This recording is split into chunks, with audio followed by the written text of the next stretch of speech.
আমাদের যে অনেক বড় প্রজেক্ট, এখানে প্রায় প্রতি ফ্লোরে 12টা ইউনিট।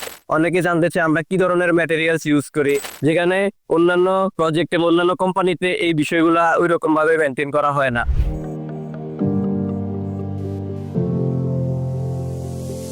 আলমবিলা প্রজেক্টে কেন একজন ক্লায়েন্ট ফ্ল্যাট নিবে, বা সাধারণত যখন ক্লায়েন্ট আসে এই প্রজেক্ট সম্পর্কে জানার জন্য, তারা যে ধরনের প্রশ্ন করে বা প্রজেক্ট সম্পর্কে যে ধরনের বিষয়গুলা জানতে চায়, ওই ধরনের বিষয়গুলা শেয়ার করছি আপনাদের সাথে আর কি।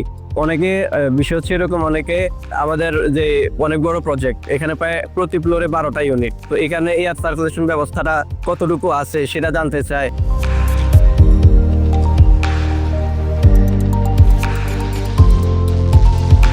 অনেকে জানতে চায় আমরা কি ধরনের ম্যাটেরিয়ালস ইউজ করি। এখানে আমরা প্রত্যেকটা কলাম এবং প্রত্যেকটা বিম আমরা হচ্ছে এলসি পাথর দ্বারা কাস্টিং করে থাকি, উন্নত মানের সিমেন্ট দ্বারা ঢালাই করা হয় এই বিষয়গুলো। তারপরে হচ্ছে অনেক ক্লায়েন্ট এসে জিজ্ঞেস করে যে আলো বাতাস এয়ার সার্কুলেশনের যে ব্যবস্থা সেটা কিরকম। আমাদের প্রত্যেকটা ইউনিট থেকে আরেকটা ইউনিটের যে মাঝখানে গ্যাপ, সেটা বয়েরটা 5 ফিট করে আছে একদম, যেখানে অন্যান্য প্রজেক্টে অন্যান্য কোম্পানিতে এই বিষয়গুলা ওই রকম ভাবে মেনটেন করা হয় না।